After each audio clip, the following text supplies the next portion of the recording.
लोग देख ले बानी भोजपुरी के। हम भैया भोजपुर जिला के नहीं थी ना, हमरा लगे भोजपुरी के कोनो डिग्री बा।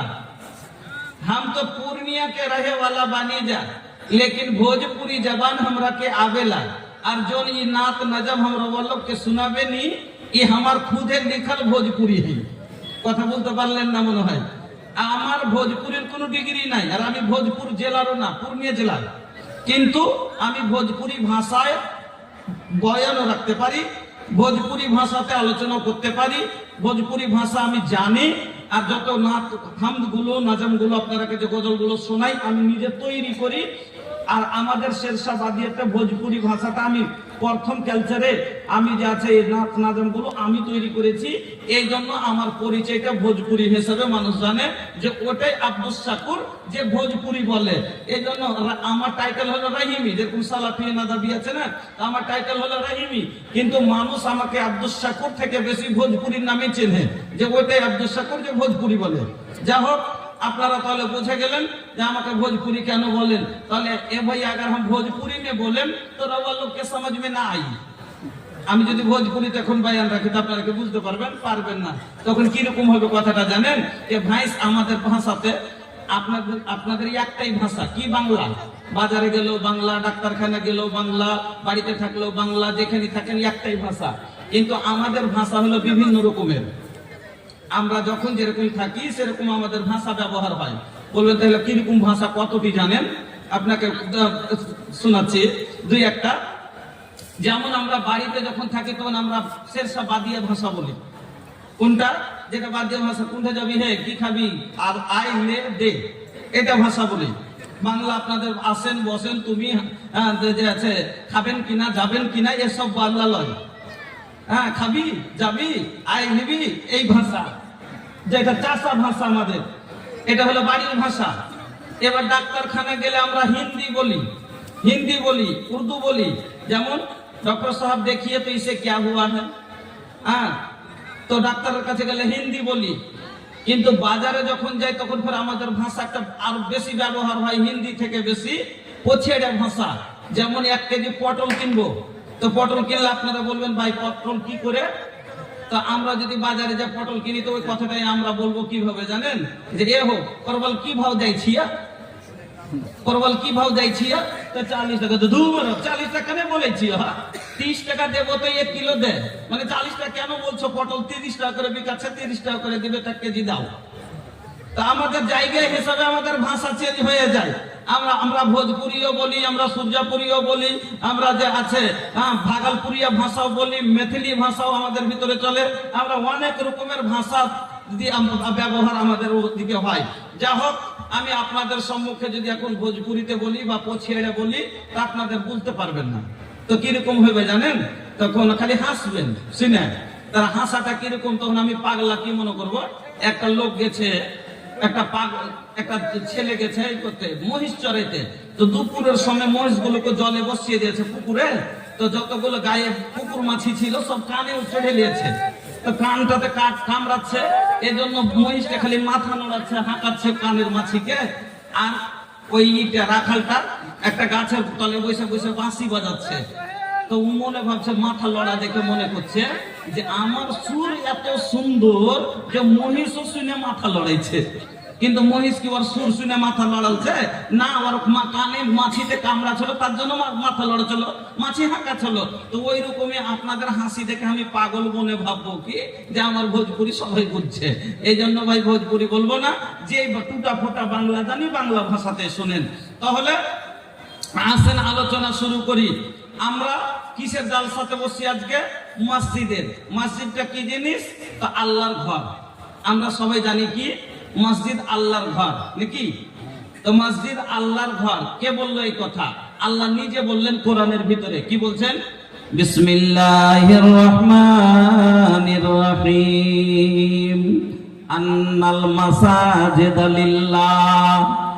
পৃথিবীর জমিনে যতগুলো মসজিদ আছে সে 5 তলা হোক সেটাও বা 1 তলা হোক সেটাও, যদি কোড়ে তাল কুড়ের যদি মসজিদ হয় সেটাও, আল্লাহর জমিনের ভিতরে যত রকমের মসজিদ আছে, সে মাটির ঘর হোক না কেন, সেই খড়ের ছাউনি হোক না কেন, টাইলস লাগা হোক না কেন, মার্বেলের ঘর হোক না কেন, যে কোনো মসজিদ আল্লাহর জমিনে মসজিদের নামে যেটা ঘর তোলা হয়েছে, আল্লাহ বলেন মাসালিল্লাহ, সেটাই ঘর হলো আল্লাহর জন্য। এটা লয় যে 4 তলা আল্লাহ নিবে আর 20 মসজিদ আল্লাহ নিবেন না, এই কথা লয়। আল্লাহর নবী বলেন আহাব্বুল বেলাদে ইলাল্লাহি মাসাজিদুহা ওয়া আবগাদুল বেলাদে ইলাল্লাহি আসওয়াকুহা। আল্লাহর নবী বলছেন আল্লাহর নজরে দুনিয়ার জমিনের ভিতরে সব চাইতে পছন্দনীয় জায়গা যে কি মসজিদ, আর সব চাইতে জঘন্য জায়গা হলো বাজারের জায়গা। সব চাইতে জঘন্য জায়গা হলো বাজার। আমাদের বিপরীত, আমরা বাজারের জায়গাকে মনে করি দামি জায়গা, আমরা মার্কেটকে মনে করি ভালো জায়গা, কিন্তু নবীজি বলছেন না, বাজার হলো কিসের জায়গা? আল্লাহর নজরে সব চাইতে জঘন্য জায়গা হলো বাজার। কেন জঘন্য বলা হলো?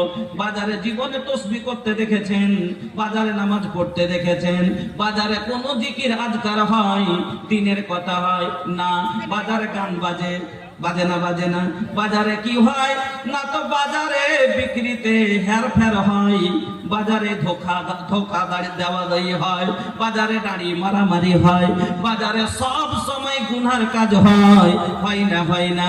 এই জন্য আল্লাহর নজরে পৃথিবীর জমিনে সব চাইতে জঘন্য জায়গা হলো বাজার, আর আল্লাহর নজরে সব চাইতে প্রিয় জায়গা হলো মসজিদ। কেন? মসজিদের ভিতরে একটা জালেম লোক যদি যায়, গাল দেবে না? দেবে। একটা যদি জাহেল লোক জমি আল্লাহর মসজিদের ভিতরে যায়, তবে মসজিদ বলে ওর জ্ঞান আছে, মসজিদের ভিতরে একটা মজাকের কথা বলবে না, ইয়ারকির কথা বলে না।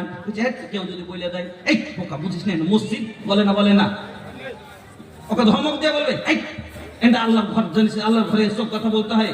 তাহলে একটা এমনি লোকেরও জ্ঞান আছে যে আল্লাহর ঘরে অসম্মানের কথা বলতে নেই।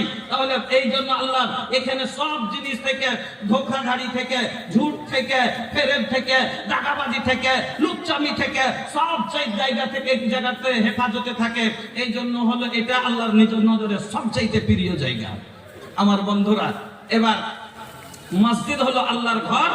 আপনারা জানলেন, আল্লাহ বলছেন ফালা তাদউ মাআল্লাহি আহাদা, ওই ঘরের ভিতরে তোমরা কাউরির উপাসনা করো না, কাউরির ইবাদত করো না, কাউকে দেখো না, কাউরির বান্দেগি করো না। ওই ঘরের ভিতরে শুধু কার ইবাদত হবে? মসজিদ ধান রাখা গোডাউন নয়, মসজিদ কোনো মিছিলের মিটিং এর জায়গা নাই, মসজিদ বিচারের জায়গা নয়, মসজিদ কিসের জায়গা রে? না তো হলো মসজিদ আল্লাহর ইবাদতের জায়গা। তাহলে এই আয়াত থেকে বুঝে গেলেন যে মসজিদ আল্লাহর ঘর, স্পষ্ট হয়ে গেল। এবার আল্লাহর ঘর একটা মসজিদের অনেক মানুষ মুতাওয়াল্লি হওয়ার লেগে মসজিদ পাক জায়গা, তবে মসজিদের টাকা নিয়েও টেনশনে পড়ছে মানুষ, পড়ে না ও বলে করছে যে ওর কাছে এটা হলো মসজিদের টাকাগুলো যে উঠে এটা বাইতুল মাল, একে রাখা, সংরক্ষণ করে রাখাকে ভালোভাবে এর হেফাজত করাটা একটা কঠিন কথা। তো যার ভিতরে আল্লাহর ভয় আছে, ও জীবনে কোনোদিন মসজিদের টাকার দায়িত্ব জিম্মেদারি নিতে চাইবে না। কেন? কোনটা যদি আমার অপচয় 1 টাকা খরচ হয়ে যায়, আমি আল্লাহর কাছে জবাবদেহি হয়ে যাবে, আমি আল্লাহর কাছে জবাব দিতে হবে, আমি উঠতে পারবো না। কিন্তু যারা কিছু মানুষ ফের কি করে, পদ নেওয়ার জন্য, মসজিদের সেক্রেটারি হওয়ার জন্য, মসজিদের মোতাবাল্লি হওয়ার জন্য ঝগড়া লাগিয়ে দেয়। তার কাছে টাকা জমা দেবে, ওই একলাই নেতা, ওই একলাই হিসাব জানে, আমি জানি না। ওর আগ্রহ খুব যে আমাকে কি বানা, ক্যাশিয়ার বানা, আমার কাছে টাকা জমা থাকবে, ও এতে থেকে কিছু ফায়দা বুঝছে, এই জন্য চাইছে। মনে করছে 5 লাখ 7 লাখ 10 লাখ 15 লাখ 20 লাখ টাকা জমা থাকে মসজিদের অনেক সময়তে। এবার আমি ব্যবসা করছি, 5 লাখ টাকা লক করে লাগিয়ে দিব, আর ব্যবসা থেকে লাভ উন্নতি করে নেবো 2 লাখ থেকে, ফের রেখে দিব টাকা। উন্নতি করা যাবে কি? আল্লাহর টাকাকে হেলা যাবে না। হ্যাঁ না তো আল্লাহর মায়ের কিভাবে পড়বে? একটা মজার কথা শুনবেন। একদিন হয়েছে ঝড়, কাল বৈশাখী চৈত মাসে ঝড় এসছে। তো এই যে কারেন্টের তার আছে রোডের উপরে, তো একটা মোটা গাছ পড়ে গেছে, আর পড়ে আবার তার ছিঁড়ে গেছে। তো কারেন্ট চলে গেছে, গ্রামে লাইন নাই, বিজলি নাই। তো মসজিদের পাশে একবার 7-8টা বাড়ি আছে। তো ওই বাড়ির মহিলাটা ওর স্বামীকে বলছে, হাজি তোমার কি জ্ঞান বুদ্ধি কিছু হবে না? কেনে রে, কি হয়েছে? বলছে কি, কেন? তুমি জানো না যে কারেন্ট নাই, তার ছিঁড়ে গেছে, তো লাইন আসবে না, বাড়িতে বিজলি আসবে না, তো তোমাকে একটু তেলের ব্যবস্থা করতে হবে না? রাতে তুমি অন্ধকারে কি করে কাজ করবো, রান্না বাড়া কি করে হবে, আর তোমাকে খেতে কি করে দিব, তো তোমাকে একটু তেলের ব্যবস্থা করতে হবে না? এবার তখন কইছে, ঠিকই তো, এবার কি করবো? তো ওর মনে পড়ে গেছে মসজিদের বোতলে তেল দেখেছে, অনেক সময় লাল থাকে না, তো লালটন জ্বালায় কি জ্বালায় না, তো মসজিদের তেল খানোর মনে পড়ে গেছে। যে তখন বলছে, আচ্ছা থাম, আমি ব্যবস্থা করে দিচ্ছি।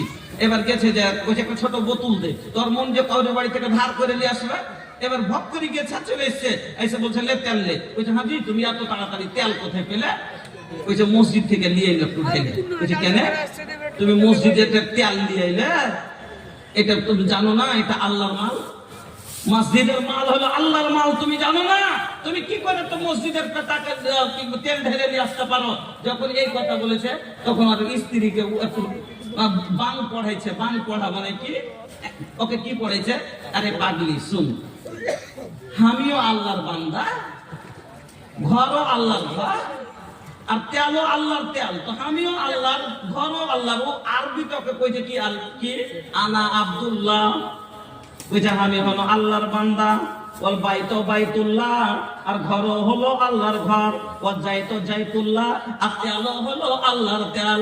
তাহলে আমিও হলাম আল্লাহর, ঘরও হলো আল্লাহর। কোরআনের কথা লয়, বুঝাবার জন্য বলছি কথাটা, হ্যাঁ, তো হাদিসের কথা লয়। তো ঘরও হলো আল্লাহর, আমিও বান্দা আল্লাহর, তেলও আল্লাহর, সবই তো আল্লাহর। তাহলে একটু তেল নিলে কি হলো? যেমন এই কথা কহা, স্ত্রীটা ছিল একটু শিক্ষিতা মহিলা, পিছন দিক থেকে একটা বাড়ি দিয়েছে, স্বামীকে একটা থাপ্পড় দিয়ে বলছে, ওয়াজার বোঝার বললা, মায়েরও হলো আল্লাহর মায়ের। তাইলে স্ত্রী স্বামীকে মারলে ফের আমার কি দোষ?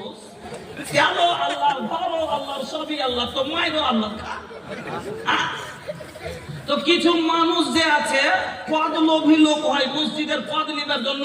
কিন্তু এই জন্য নবী বললেন যে পদ চেয়ে নিবে তাকে পদ দেবে না, কারণ ও নিজের উপকার বুঝছে থেকে কিছু লাভ উঠাতে চায়, আর ওর ভিতরে আল্লাহর ভয় নাই। যার ভিতরে আল্লাহর ভয় আছে, ও কোনোদিন পদ নিতে রাজি হবে না, মডল বনতে রাজি হবে না, সর্দার বনতে রাজি হবে না।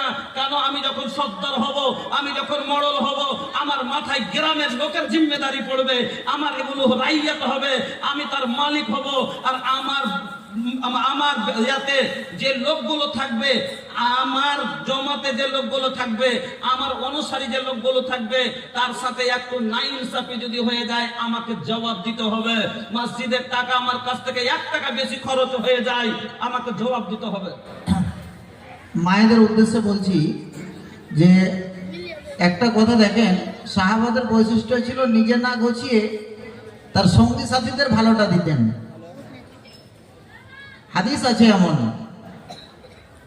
নিজে মৃতপ্রায়, অন্যজন জল চাইছে, নিজের জলটা অন্যকে দিতে বলছে, ওকে দাও, আমার জন্য ওর বেশি দরকার। আজকে মায়েদের সামনে, অনেকের সামনে অনেক জায়গা থাকার পরেও পিছনে অনেক মেয়েরা দাঁড়িয়ে আছে, আসতে পারছে না। দয়া করে আপনারা সেটে সেটে বসুন, আপনারই মা আপনারই বোনকে জায়গা করে দিন। যাদের সামনে জায়গা আছে সেটে সেটে বসুন, পিছনে অনেকেই দাঁড়িয়ে আছে। আল্লাহ কোরআনে বলে যে তাফাসাহু ফিল মাজালিসে, তোমরা যদি মজলিসে মাহফিলে তার জায়গা যদি ফাঁকা করো, জায়গা যদি অপরকে দাও, আল্লাহ তোমাকে ভালো জায়গা দেবে। মা বোন আমার, একটু আল্লাহর ওয়াস্তে আপনারা চেপে চেপে বসুন। কাউকে কষ্ট দিয়েন না। মুসলিম অন্য আল মুসলিমু মান সালিম আল মুসলিমুনা মিন লিসানিহি ওয়া ইয়াদিহি। নবী বলছেন যারা মুসলিম মুমিন হবে ঈমানওয়ালা, মুসলিম কোনোদিন অন্য মুসলিমকে মুখের দ্বারাই, হাতের দ্বারাই, কর্মের দ্বারাই কষ্ট দেবে না। এটা মুসলিমের কাজই নয়। এজন্য আপনি কাউকে দাঁড় করে রেখেছেন, এটা কষ্ট দিচ্ছেন, আপনি কষ্ট দিয়েন না, চেপে চেপে বসুন। যা হোক সময় অল্প, আমি আপনাদের কাছে এগিয়ে যাই। তাহলে বুঝে গেলেন মসজিদ আল্লাহর ঘর। এবার মসজিদ নির্মাণ কে করবে? খুব ছোট করে শুনেন। মসজিদ নির্মাণকারীর 5টা বৈশিষ্ট্য আল্লাহ বায়ান করলেন কোরআনে। যারা মসজিদ নির্মাণ করবে তার ভিতরে 5টা গুণ থাকবে। কি কি 5টা গুণ হবে? খুব শর্টে শুনেন। আল্লাহ রাব্বুল আলামিন বলেন, ইন্নামা ইয়া'মুরু মাসাজিদাল্লাহি মান আমানা বিল্লাহ ওয়াল ইয়াউমিল আখির ওয়া আকামাস সালাহ ওয়া আতাজ যাকাত ওয়া লাম ইয়াখশা ইল্লাল্লাহ। যারা মসজিদ নির্মাণকারী তার ভিতর মসজিদ নির্মাণ কারা করবে? মসজিদে টাইলস কারা দিবে? মসজিদে মার্বেল কারা দিবে? মসজিদে চটাই কারা দিবে? মসজিদের ফ্যান কারা দিবে? মসজিদে সিমেন্ট কারা দিবে? মসজিদে বালু ওরাই দিবে। মান আমানা বিল্লাহ, যার ঈমান আল্লাহর উপরে আছে। এই সবার ভিতরে যতগুলো লোক আছে ঈমান আল্লাহর উপরে আছে না নাই? সবাই আল্লাহকে মানেন কিনা? আল্লাহ এক জানেন, সবারই ঈমান আছে। ওয়াল ইয়াউমিল আখির, আর কিয়ামত বলে বিশ্বাস আছে না নাই? সবারই বিশ্বাস আছে যে একদিন কিয়ামত হবে আর আমাকে আমার জীবনের সব হিসাব দিতে হবে। কি করিতে আইলা, কি করিয়া গেলা, কি করিতে আইলা, কি করিয়া গেলা, চিন্তা করে দেখে মনা সবার উপর আছে একজনা, তোর খবর সব আছে তার জানা। হাত বলবে হাতের কথা, পাপের কাজ করিলে, পা বলবে পায়ের কথা, পাপের পথে চলিলে। হাত বলবে হাতের কথা, পাপের কাজ করিলে, পা বলবে পায়ের কথা, পাপের পথে চলিলে। মুখের বান্নাই বলবে মুখে, চোখের বান্নাই বলবে চোখে, মাহবুব মাওলার কাছে রিহাই পাইবা না, সবার ওপর আছে একজনা, তোর খবর সব আছে তার জানা। দুই কাঁধে দুই ফেরেশতা কেরামিন আর কাতেবিন, তোর পাপ পুণ্যের কথা লেখা রাখছে প্রতিদিন। দুই কাঁধে দুই ফেরেশতা কেরামিন আর কাতেবিন, তোর পাপ পুণ্যের কথা লেখা রাখছে প্রতিদিন। মাহবুব মাওলার কাছে যেদিন জমা দিবে তোর আমল নামা, হাজার কানলে রিহাই পাইবা না, সবার ওপর আছে একজনা, তোর খবর সব আছে তার জানা। আমার বন্ধুরা, 1 নাম্বার গুণ হলো মান আমানা বিল্লাহ, তার ঈমান আল্লাহর উপরে হবে। 2 নাম্বার গুণ আল্লাহ বায়ান করলেন ওয়াল ইয়াউমিল আখির, কিয়ামত বলে বিশ্বাস স্থাপনকারী হবে। 3 নাম্বার গুণ আল্লাহ বায়ান করলেন তারপরে আল্লাহ বলেন ওয়া আকামাস সালাহ, তারা নামাজ প্রতিষ্ঠিতকারী হবে, তারা নামাজি হবে। আল্লাহর ঘর নির্মাণ কারা করবে? যারা নামাজ পড়ে তারাই তো করবে। ওর ভিতরে একটা গুণ হবে নামাজ পড়া। তাহলে বন্ধু আমার বলবেন যারা নামাজ পড়ে না তারাও তো দেয় না। বলবেন নামাজ পড়ে না, কিন্তু পড়ে না 8 দিনে তো পড়ে। 5 ওয়াক্ত নামাজ না পড়লে 8 দিনও পড়ে। 8 দিন না পড়লে জীবনে ঈদের নামাজ তো পড়ে না। অর্থাৎ কোন নামাজি হোক পড়েছে না পড়েনি। নামাজের ভিতরে 4 প্রকারের নামাজি আছে। নামাজের ভিতরে 4 প্রকারের নামাজি আছে ভাই। একটা হলো খাঁটি নামাজি, একটা হলো আটে নামাজি, একটা হলো মাঠে নামাজি, আর একটা হলো খাটে নামাজি। বলবেন কি কেমন করে? একটা হলো খাঁটি নামাজি, যারা সব দিন নামাজ পড়ে, ঠান্ডা হলো নামাজ পড়ে, গরম হলো নামাজ পড়ে, কাজের ভিতরে থাকলেও নামাজ পড়ে, ফুরসতে থাকলেও নামাজ পড়ে, বাজারে থাকলেও নামাজ পড়ে, মাঠে থাকলেও নামাজ পড়ে, অসুখ থাকলেও নামাজ পড়ে, সুস্থ থাকলেও নামাজ পড়ে, কুটুম বাড়ি গেলেও নামাজ পড়ে, বাড়িতে থাকলেও নামাজ পড়ে।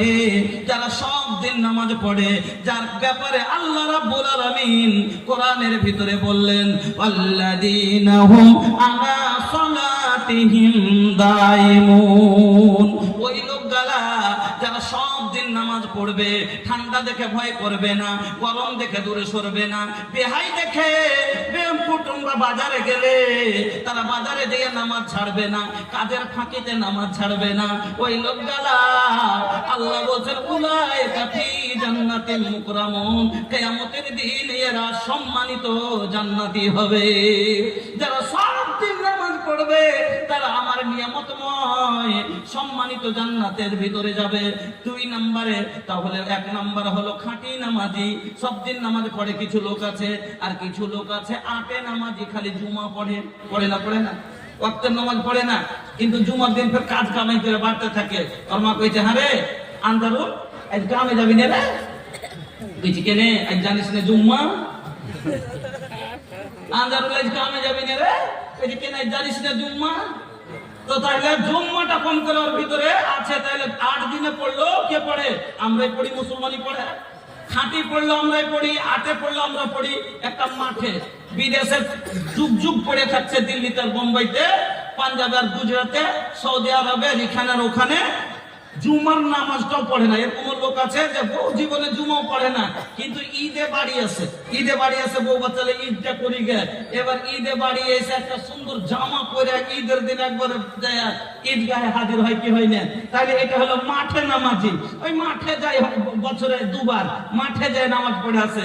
আর একটা হলো খাটে নামাজি, চাচা মরেছে, জানাজাতে না দিলে মানুষের নিন্দা করবে, বাপ মরেছে, জানাজায় না গেলে মানুষে কি বলবে, তার জন্য জানাজাতে যায়। তো আমি যেটা আপনাকে বলতে চাইছি, আমার কথাটা বুঝিয়েন। যদিও খাঁটি পড়ে তবে মুসলমানই পড়ে, যদিও আটে পড়ে মুসলমানই পড়ে, যদিও মাঠে পড়ে মুসলমানই পড়ে, যদিও খাটে পড়ে মুসলমানই পড়ে, কিন্তু কাফের নামাজ পড়ে না। তাহলে এই গুণ 5টা, ওয়ালাম ইয়াখশা ইল্লাল্লাহ, আর আল্লাহ ছাড়া কাউকে দেখে ভয় করবে না। তো এই সবটি গুণ কার ভিতরে আছে? মুমিনের ভিতরে, আপনার আমার ভিতরে, আমরাই করি। তাহলে বুঝে গেলেন মসজিদ নির্মাণের কাজ হলো আপনার আমার মুসলমানের। এবার আছেন, বলবেন মুফতি সাহেব ঠিক আছে মসজিদ বানাবো, কি পাওয়া যাবে? তো নবীজি বলে দিলেন, কারণ কোনই কাজ ভাই বিনা উপকারে করতে নেই, নাকি? যেটাতে আমার লাভ নাই, ফায়দা নাই, সে কাজটা করবো কেন? নাকি যে বেফায়দার কাজ আমি করবো কেন? যেটাতে মানুষ বলে না, লাভে লোহা বহে, বিনা লাভে তুলা বহে দেয় না। তো লাভ না পাইলে আমি করব কেন? জাগবো রাতে, আমি কেন এত ঠান্ডাতে উজু করব? আমি মসজিদ নির্মাণ করব, পরিশ্রম করে 8 ঘন্টা কাজ করার পরে 500 টাকা পেয়েছি, কেন মসজিদে দিব? তো কি পাওয়া যাবে? আল্লাহ রাসূল বললেন বিনিময়ে কি পাওয়া যাবে? তো নবীজি বললেন, মান বানা লিল্লাহি মসজিদান বানাল্লাহু লাহু বাইতান ফিল জান্নাহ, যে মসজিদ নির্মাণ করবে আল্লাহ রাব্বুল আলামিন তার জন্য জান্নাতে ঘর নির্মাণ করবে। যারা মসজিদ বানাবে আল্লাহর জমিনে, আল্লাহ তার জন্য জান্নাতে সোনা চাঁদির বিল্ডিং তৈরি করবে। তাহলে বলবেন মৌলভী সাহেব আপনি বললেন আর আমরা মেনে নেব? আপনি বললেন, অনেক মৌলভী সাহেব বলছে, তো তাহলে কেমন করে মেনে নেব? চোখে কিছু নমুনা দেখাতে চাই, দেখতে পারবেন? কেউ পেয়েছে? যদি দেখতে চাহেন তাহলে চলেন এবার আপনাকে একটু আগে নিয়ে যাই, প্রাচীন কালে, কার যুগে? ঈসা আলাইহিস সালামের জামানাতে। চলেন একটা ঘটনা শুনেন। ঈসা আলাইহিস সালামের মার নাম হলো মারিয়াম। ঈসা আলাইহিস সালামের মার নাম হলো মারিয়াম, বিনা বাপের সন্তান মারিয়াম। মারিয়ামের পেট থেকে যে ঈসা আলাইহিস সালামের ছিল বিনা বাবার, কিনা? তো ঈসা আলাইহিস সালামের মার নাম হলো মারিয়াম, মারিয়ামের মার নাম হলো হান্না বিনতে ফাকুস। ভালো করে শুনবেন। তো মারিয়ামের মা হান্না যে ছিলেন, উনি বন্ধা মহিলা ছিলেন, বন্ধা, বাচ্চা কাচ্চা হয় না। তো সব মহিলারই মা ডাক শোনার ইচ্ছা আছে না নাই?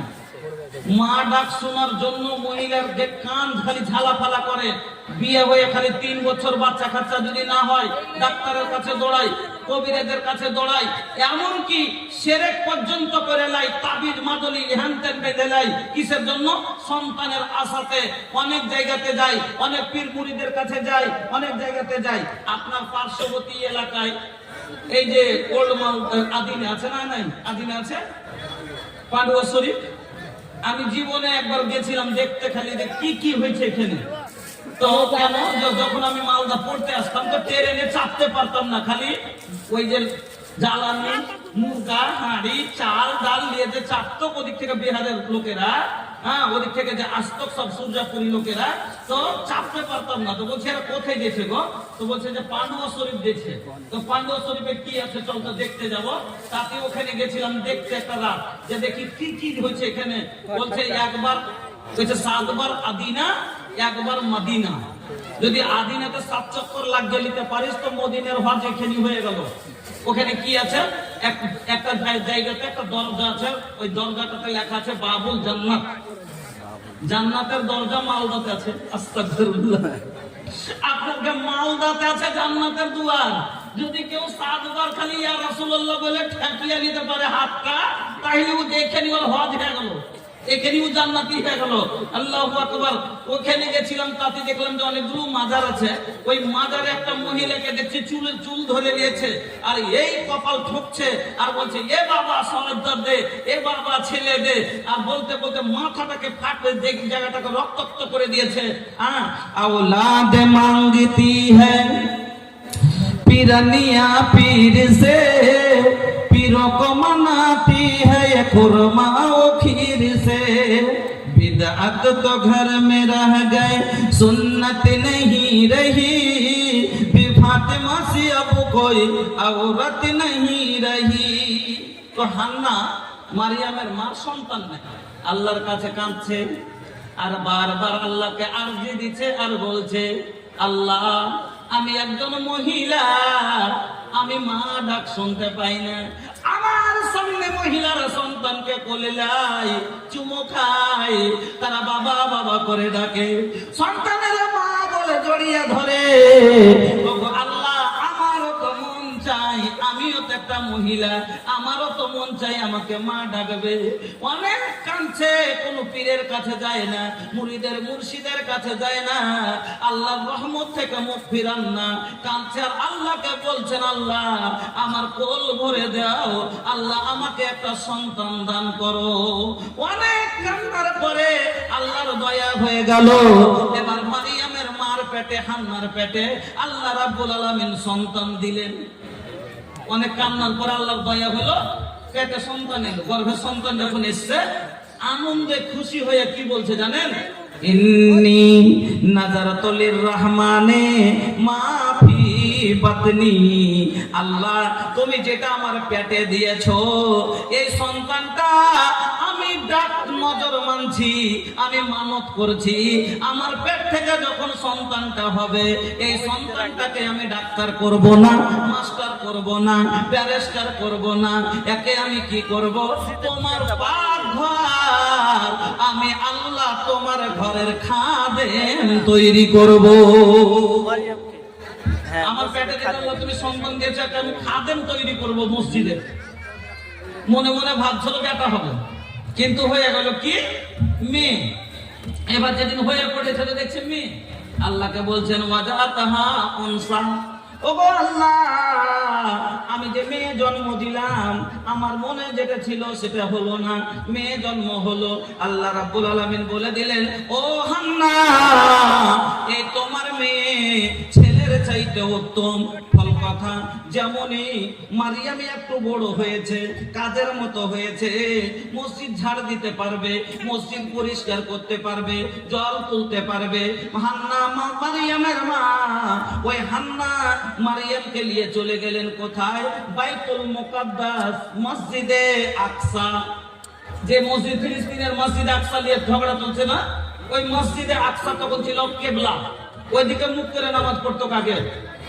আগে ওটাই ছিল আমাদের কি কেবলা, ওদিকে মুখ করে নামাজ পড়তো। আল্লাহর নবীও কিছুদিন ধরে নামাজ পড়েছিলেন কেবলার দিকে মুখ করে, বাইতুল মুকাদ্দাসের দিকে মুখ করে।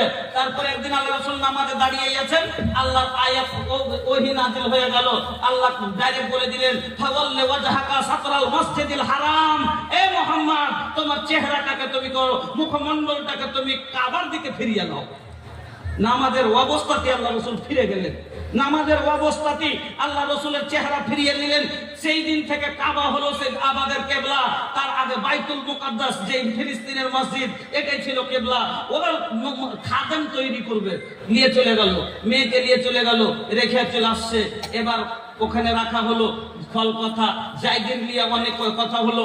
জায়গির সবাই বলছে আমাকে দাও, আমাকে দাও। কার বাড়ি জায়গির হলো? জাকারিয়া আলাইহিস সালামের। ওই এলাকাতে জাকারিয়া আলাইহিস সালাম নবী ছিলেন, জাকারিয়া আলাইহিস সালামের বাড়িতে জায়গির হলো।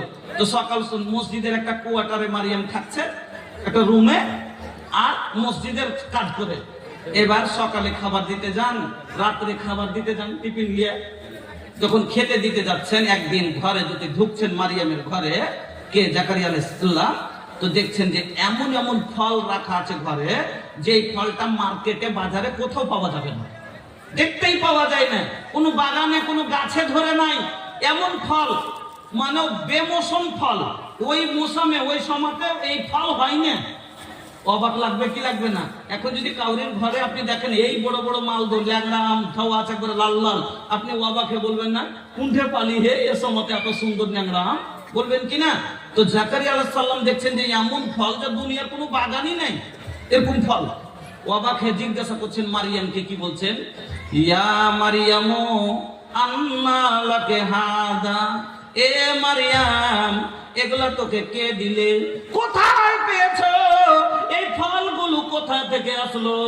এটা তো এই ফলের সময় নয়, এটা তো কোনো বাজারে বিকায় না। তবে এত দামি ফল, এইরকম বেমৌসুম ফল তোমার কাছে কোথা থেকে আসলো? মারিয়াম উত্তর দিলেন, ক্বালাত, মারিয়াম উত্তর দিচ্ছেন, হুয়া মিন ইনদিল্লাহ। কোরআনে লেখা আছে, কি বলছেন? ও খালুজান, এই ফলগুলো যে আপনি দেখছেন, এগুলো কোনো রাজার বাড়ি থেকে আসেনি, মহারাজার বাড়ি থেকে আসেনি, ডাইরেক্ট হুয়া মিন ইনদিল্লাহ, আমার আল্লাহর কাছ থেকে এসেছে। বুঝতে পারলেন? শুধু মসজিদ ঝাড় দিলে, মসজিদের সাফ সাফিয়ানা করলে, মসজিদ পরিষ্কার করলে, যদি আল্লাহ দুনিয়াতে জান্নাতের ফল খাওয়ান, তাহলে মসজিদ নির্মাণকারীকে আল্লাহ জান্নাত দিবেন না দিবেন না? বলেন। যারা টাকা এত টাকা দিয়ে মসজিদ নির্মাণ করে, তাকে আল্লাহ জান্নাত দিবে না দিবে না? বলে। বিশ্বাস হলো কিনা যে মসজিদ সাফ করনেওয়ালার যদি এত বড় সম্মান হয়, মসজিদ তৈরি করনেওয়ালার সম্মান কত বড় হতে পারে? চলেন এক মিনিট একটা মাত্র হাদিস শোনেন। আল্লাহ রসুলের জামানায় একজন মহিলা ছিল, কালো মহিলা। তো মসজিদে আসতেন ঝাড় দিতে, আল্লাহ রসুলের মসজিদে পরিষ্কার করতে আসতেন, জল কি করতেন, সাফ ঝাড় টাড় দিতেন। এবার কয়েকদিন হয়ে গেছে আর মহিলা আসে না। আল্লাহ রসুল বলছেন যে কি ব্যাপার গো, ওই যে মেয়েটা আসতো পরিষ্কার করতে মসজিদ, তার আসে না কেন? সাহাবায়ে কেরাম বলছেন, ইয়া রাসূলুল্লাহ, ওই মহিলা মারা গেছে। কি? মহিলা মারা গেছে? তবে তোমরা আমাকে কেন জানালে না? সাহাবায়ে কেরাম মনে করছে কি আর জানাবে, ঝাড়ু দাননি। এটা কোনো বড় লোক সম্মানিত লোক যদি হয়তো আর বেশি লোককে জানাজানি হয়, কি হয় না? কিন্তু গ্রামের যদি একটা গরিব লোক মারা যায়, তত লোককে কি জানকারি দেওয়া যায়? যায় না। কিন্তু এমএলএ সাহেব মরেছে, গোটাই মালদা জেলা থেকে সবাই জমা হয়ে যাবে, হয় কি হয় না? তবে গরিব মহিলা, ফকিরনি মহিলা, ঝাড়ুদারনি মহিলা মরেছে, কাকে জানাবে? কাউকে জানাজানি নাই। সাহাবায়ে কেরাম যে নিজেই দফন করে দিয়েছে, দফন করে চলে এসেছেন। আল্লাহ রসুল জানেন না। আল্লাহ রসুল বলছেন কি ব্যাপার, মহিলাকে কই? কইছে মারা গেছে। দফন কখন? না তো অমুক দিন। তো দফন কখন? কইছে আমরা হয়ে গেছে, করে দিয়েছি। আল্লাহর নবী বলছেন চলো ওই মহিলার কবরের কাছে আমাকে নিয়ে চলো, ওই মহিলার কবরের কাছে আমি যাব। বিশ্ব নবী মুহাম্মদুর রাসূলুল্লাহ। এ ভাইয়া, আরে হিনে বাহুতে যাবে খালি বাহু। আপনি এদিকে অনেক জায়গা ফাঁকা আছে, আপনারা চলে আসেন, এদিকে আসেন, এই সাইড দিয়ে চলে আসেন, আমার আগে দিয়ে চলে আসেন ভাই, আল্লাহর ওয়াস্তে চলে আসেন। মসজিদের জন্য, আল্লাহর ওয়াস্তে, দ্বীনের খাতিরে আপনারা চলে আসেন। তো বলছিলাম কি যে এই মহিলা, আল্লাহ রাসূল প্রথম মহিলা যাকে দফন যাওয়ার পরে, যার কবরের কাছে গিয়ে আমার নবী তার জন্য জানাজার নামাজ পড়েছেন। পড়েন আলহামদুলিল্লাহ।